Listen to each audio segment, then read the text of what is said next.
You hear that faint roar above the runway, the heart-pounding lift of a budget airline. Ceased. Gone. Instantly silenced. Dubai's iconic DXB airport has just locked out low-cost carriers. And this isn't just policy. This is seismic. If you fly on budget, your plans may be grounded forever. Imagine booking a cheap ticket out of Dubai, excited, maybe a little anxious at the airport, and then, bam, you're turned away.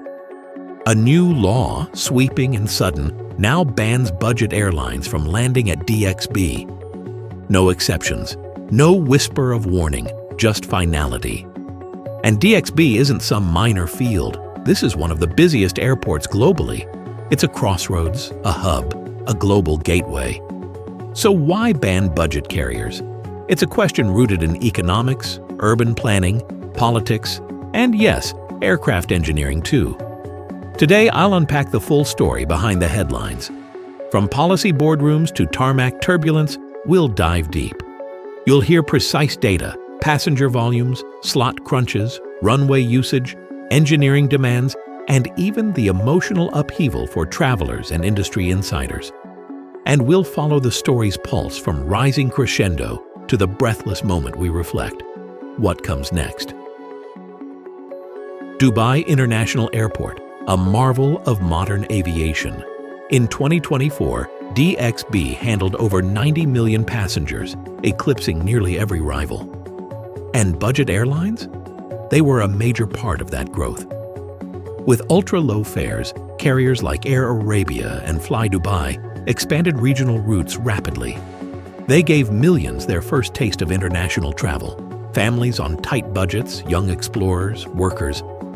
Budget aviation lowered the barriers. The engineering landscape shifted. Budget airlines run older, leaner jets, A320s, 737s, with high turnaround rates. DXB's runways, taxiways, terminal gates had to be optimized for speed and volume. Ground control staff adapted to quick turnarounds. Maintenance sheds buzzed non-stop to keep those planes flying again, and again. The economics worked too. High density in seats, high utilization rates, and low costs per seat made budget flights profitable and accessible. But with crowds came pressure. In terminals, in airspace, even underground in utilities and transit systems. And that laid the foundation for conflict. Behind every runway groan, every blinking light tower, lies a complex dance of aircraft engineering and capacity. DXB operates at nearly 100% runway capacity during peak hours. Air traffic control spacing between landings and departures has shrunk to fractions of a minute. Taxiways designed for low-cost 737s now see A380 Super Jumbos weaving alongside. Slot allocation is a brittle, data-driven matrix. Engineers warned, too many quick turnarounds cause wear, concrete fatigue, friction heating, even subtle subsurface cracks undiscoverable by cursory inspections. Runway maintenance windows are slim. Budget jets with high cycles, takeoff, landing, turnaround, accelerate runway fatigue. But more expensive flag carriers, with fewer flights but bigger jets, were seen as more orderly and more lucrative for the airport's revenue via premium fees. The new policy, emerging quietly initially, was rooted in engineering risk management and long-term infrastructure planning. Officials whispered, "We need to preserve runway integrity, reduce congestion, and prioritize flagship carriers." That whisper became a law. Every aviation policy sits at a crossroads of money, power, and perception. DXB is government-owned through different entities. Political leaders want prestige hubs, not tired, small-scale regional routes clogging infrastructure. They dream bigger, attracting Emirates and top global airlines, premium traffic, business jets, wealthy tourists. Meanwhile, budget carriers thrived on volume, low margins, mass tourism. Many felt they were answering the demand of the masses, but the leadership's vision favored prestige, exclusivity, high yield. Budgets were convenient, but prestige paid the bills.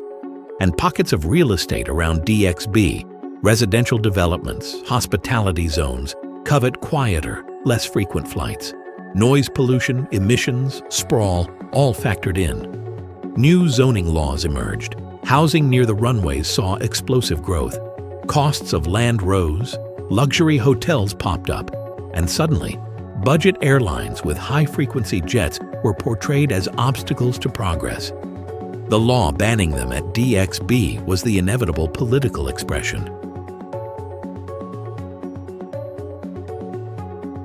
The announcement dropped like a thunderbolt. Passengers on budget bookings panicked. Industry insiders scrambled. Budget carriers scrambled to reschedule flights. Alternate airports like Al Maktoum International, now seeing a surge in demand, struggled to cope. Suddenly, capacity issues moved from DXB's runways to access roads, parking, transit systems. The ripple hit beyond airlines. Tens of thousands of passengers rerouted through Sharjah, Abu Dhabi. Shared fare shuttles, buses, limos, they filled up. Infrastructure was strained. Ticket prices surged temporarily. Stories circulated of passengers sleeping at airports, of surprise cancellations, of families torn between booking premium or abandoning travel. Airlines scrambled to negotiate. Budget carriers lobbied, give us a reprieve, or help fund runway upgrades, or shift us to shared facilities in DXB. But policy was firm. Alternatives like LCC-friendly terminals were proposed, but not at DXB proper. Let's step behind the curtain again to the engineering side. Every takeoff and landing is a stress test on pavement. Heat cycles rising, jet blast erosions, thousands of cycles per day. These weaken runway integrity. Engineering teams were already on 24-hour readiness. Non-budget moves meant fewer cycles, but heavier planes. That meant different types of stress, and that triggered a recalibration. Maintenance schedules were tightened, materials switched. The ban buys time and lifespan for DXB's runways, but shifts stress patterns. Yet travelers don't perceive that. To them, it's personal. I've heard desperate voicemails. I've lost my cheap ticket. My family trip collapsed. Emotional fallout is real even if the law is calculated, and this human toll lingers long after policymakers shake hands. Let's look at numbers. In 2024, budget carriers accounted for roughly 25% of DXB's traffic, about 22 million passengers. Their aircraft totaled over 150,000 movements. Runway engineers estimated that each such movement, owing to tight turnaround and certain braking cycles, caused up to 20% more wear per cycle than heavier, scheduled flag carriers.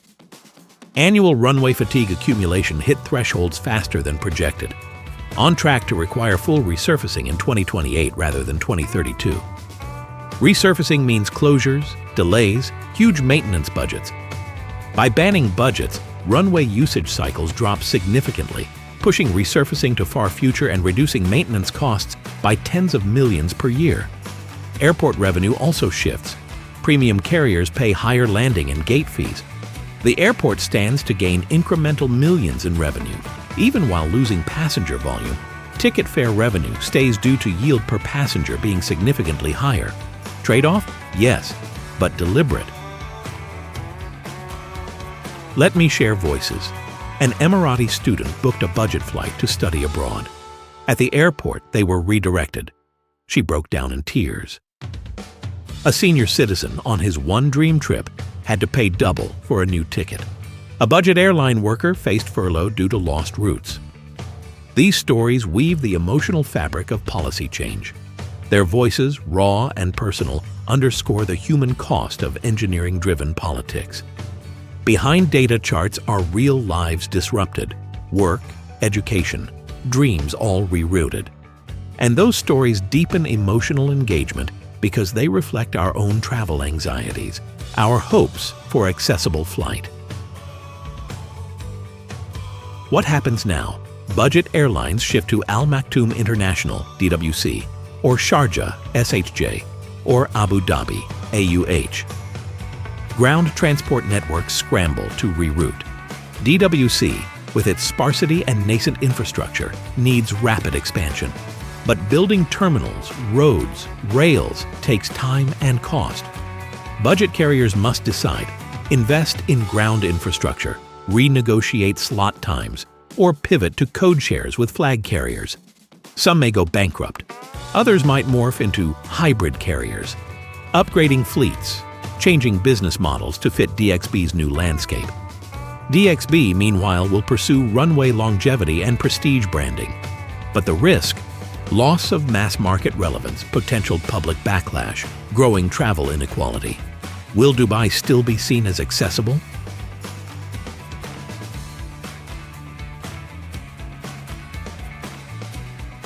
Pause. Think about it. A law that bans inexpensive travel at a global hub. It's not just aviation policy. It's emblematic of broader tensions: affordability versus exclusivity, mass access versus prestige, engineering limits versus human aspiration. Flying has always been both marvel and privilege. Now we watch the access wedge narrow. Upfront costs rise. Infrastructure becomes a gatekeeper, not an enabler. And the few who can't pay the price in dreams deferred. Here's the lingering question: what does Dubai truly lose when cheap flights vanish from its main gate? At first glance, runway health improves, revenue climbs, luxury image glows stronger.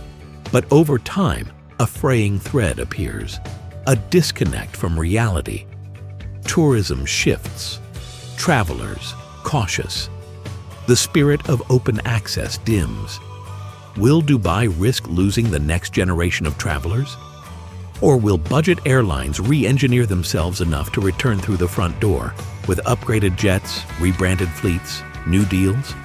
The runway ahead is uncertain, and whether DXB remains a global gateway or becomes a lobby for only the affluent, the verdict is still up in the air. Let your mind rest on that. A single law, a single ban, holding runway capacity and engineering concerns, shapes how millions travel or don't. Dubai's decision radiates outward, challenging everything we think about flight, access, and the future of global travel.